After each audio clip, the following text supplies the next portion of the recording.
Hey, what's going on? Welcome to the Crime Pays a Body Doesn't podcast. Today we got a 3-hour conversation with Hamilton Morris, which was, again, like, it's been a fucking pleasant week in terms of conversations. Anyway, here we go. Here's conversation, and I hope you enjoy it. Go fuck yourself. Bye. When did the drug war really ramp up? I mean, it's mainly like, could you say the drug war is kind of in its essence a culture war? Is that, where did it come from? In your opinion, I guess. Drugs public enemy number one in 1971 and officially started the war on drugs. And then there was the Controlled Substances Act, which also was passed in 1971. That's when all the psychedelics were made illegal. That was when there was a real ramping up of investment in law enforcement intervention for drug issues. When the DEA was established, went from the Bureau of Narcotics and Dangerous Drugs to the DEA and became this juggernaut of government funding, started international wars. They're so powerful because virtually everyone has some involvement with drugs. Like, maybe you don't, but your roommate does, or your roommate's boyfriend does, or whatever. And so by making drugs illegal, you allow yourself entry into the lives of everyone in the country. Like, suddenly you can raid everyone's homes, go into their car. It gives law enforcement a huge amount of power. Yeah, it's a blank check. Yeah, and it gives them an impossible job.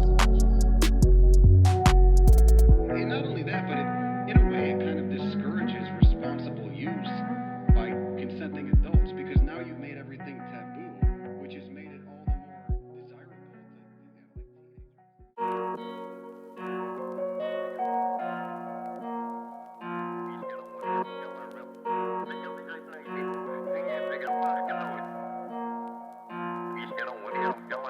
It kind of seems like how much is too much? You know, how many competitions must one have in a lane almost? Well, I guess the other question is how much difference are you noticing? Are the potencies continuing to increase? Because Yes. the testing, I mean, that's kind of one of the most amazing things about analysis is the analysis can change the very nature of what is being analyzed by virtue of having access to analysis. Yeah. You are going to be creating new things for analysis. Yeah. And so I imagine that the analysis itself has resulted in increased potency strains being developed. I'd agree. I would say so. And it has less to do with the strain itself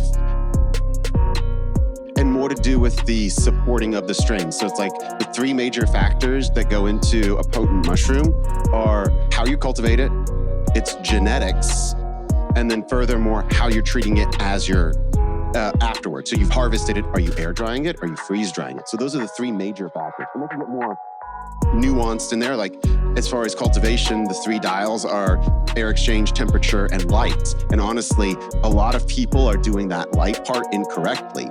But that's a different conversation to have as far as targeting, what are the optimal conditions for each organism. But furthermore, those are the things that people are changing, not necessarily like creating new organisms, but creating different means of cultivation and post-harvest handling. Another thing that we've noticed that the testing has impacted and has created a debate that I think is seismic right now. It's in the community, like we're talking about it, but I think that folks outside of the community are going to be faced with having this conversation very soon as well. And it's defining a dose. And right now, it's a big conversation. It's like, okay, how does one define a dose of mushrooms? And you could probably talk more about this because people, there's a conversation between you and Dave that runs the Mushroom Church right now about should we measure it in milligrams per gram or should we measure it in micrograms? Or should we base it? That Dave has created an entire chart that supposedly you can create. Supposedly you should be able to predict how much of any type of mushroom that you need to have a breakthrough experience. because 3.5 grams. When I was growing up, was considered what you needed to take to trip. Now, we've tested and I've consumed the mushrooms to make sure and 0.7 is a full trip. A full trip. Now imagine if I'm running around here thinking that 3.5 grams of this shit, Pinellius bispores, and Pinellia sempervita, right? Semperviva, yeah. Semperviva. Imagine if I am running around here thinking that 3.5 grams of this is a full trip, and I take 3.5 grams of what really I only need 0.7 of to get where I want to go. You know, you're gonna see God. You're gonna see God. You're gonna see God. I mean, that's the conversation that we're seeing right now is, we don't understand we don't have a good grasp on what a true dose should be. So like, I actually have this whole argument that a lot of the issues that people maybe anecdotally faced before 2020 around, I had a bad trip, was maybe because they just had an overdosed experience. I mean, it's something, if we work under predictions. We are very much a predictive species. If something happens outside of our predictions, that becomes anxiety-inducing, it becomes scary. And sometimes some people do not have the skill sets to handle anxiety or fear, and that can lead to bad trips. I'm not saying it's a guarantee or that is the logic. I'm saying it is a point in the conversation I think is worth having. Point in the conversation I think is worth having. Point in the conversation I think is worth having. I think is worth having. You're gonna see God. You're gonna see God. You're gonna see God.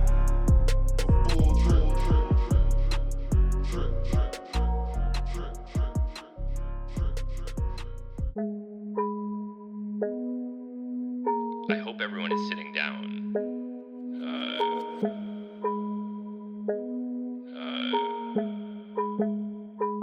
Because buckle your seatbelts. I think I'm gonna unleash a harsh truth on you all.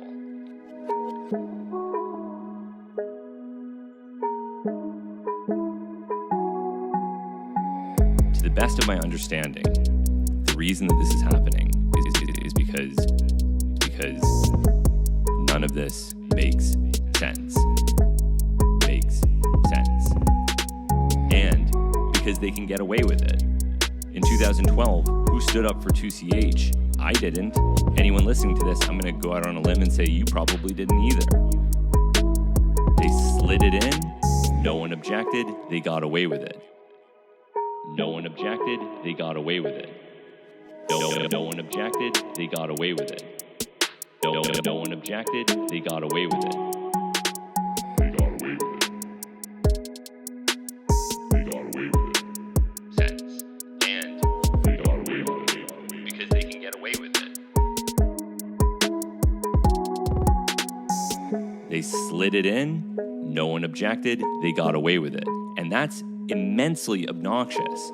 It's actually, I think, sort of emblematic of the issues with the Controlled Substances Act. You have a drug that is obscure, so obscure that most people probably don't even know that it's a controlled substance, including apparently the people that make the list of controlled substances for the DEA, that is really useful for scientific research, right? It's a very important precursor for making a variety of different phenethylamines, which we all know are now being investigated for their medical utility. And now researchers have to use some other synthetic route if they're publishing a process that involves 2CH. And I have personally seen this happen. I have had to do chemistry with a protected 2CH intermediate to avoid moving through a controlled substance. It's fucking ridiculous to have to do this, but if the point is to publish this research, which it is, you can't commit a crime in the process of doing it.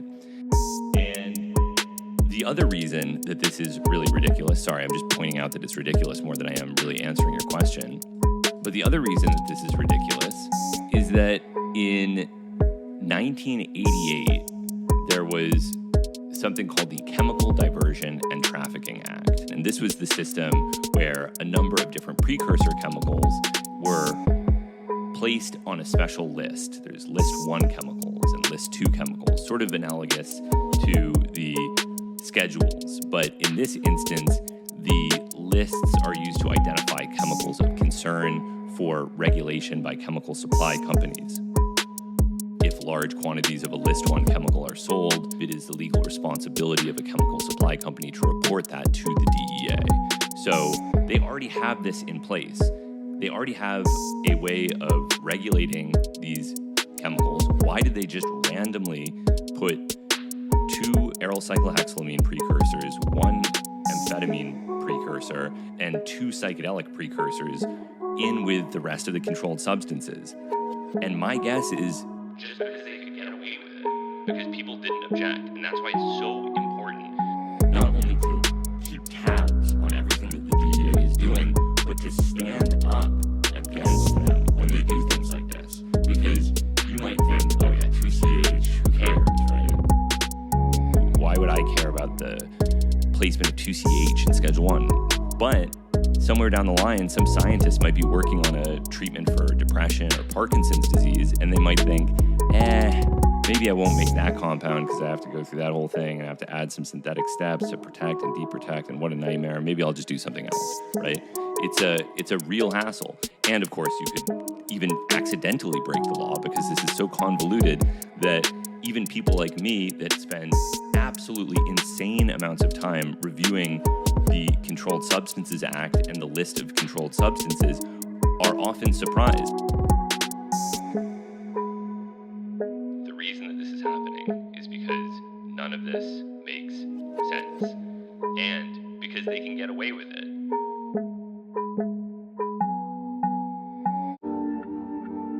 We talk about drugs as these sort of external elements in the world that we ingest and that have all sorts of effects on us because we are made of drugs. The brain is a soup of drugs.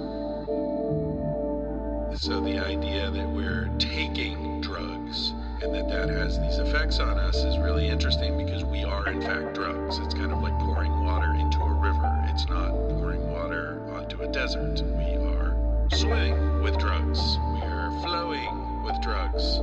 We are at your own gerund here. Bubbling with drugs. Stewing in drugs. We are drugs ourselves. The argument that Leary and McKenna and others would have made, I think, is that when you experience psychedelics, you're likely to see the world through values that are more authentic, right? Like what matters is love and beauty and community and kindness, not money and ambition and power and all these sort of false, these vices. That would lead you to redesign your life and potentially have society sort of reflect that redesign. Do you think is that a valid interpretation of this experience, or can psychedelics be co-opted by a corrupt culture to the point where they no longer impart that message? That's a really complicated question, because it assumes that there is a message to begin with, which I'm not certain that there is. The idea is that there is one type of culture that is bad, and psychedelics communicate a message of goodness of one kind or another, whether it's ecological consciousness or some kind of, hippie values like, being anti-war or being in favor of love or something like that. Of course, I, being somebody that really likes psychedelics, would like that to be the case. But, Stanislav Grof had this famous characterization of LSD, which is that it's a non-specific amplifier of human tendencies, or I think he was specifically maybe referring to the subconscious or something, but just the general idea that it is a non-specific amplifier of pre-existing tendencies of one kind or another. So maybe if you are somebody that, deeply cares about the environment, but you're so caught up in writing emails and whatever else, you don't really think about it, and then maybe you take a psychedelic and it amplifies something within you, but that was something that already existed within you. And you could see that also moving in a negative direction, right? There's absolutely no shortage of evidence that using psychedelics does not necessarily make you a good person. There are countless bad, greedy, violent, unpleasant people who have used enormous quantities of psychedelics. So they are not panaceas that will just, immediately transform you into a good person. But this question of the values of a society, I mean, I think in addition to this non-specific amplifier characterization, I think that they have another quality, which is a sort of arguably value-neutral removal from your current interpretation of the world that allows you to see something as if it is new. Bubbling with drugs, stewing in drugs, we are drugs ourselves. Bubbling with drugs, stewing in drugs, we are drugs ourselves. Bubbling with drugs, stewing in drugs, we are drugs ourselves. Bubbling with drugs, stewing in drugs, we are drugs ourselves.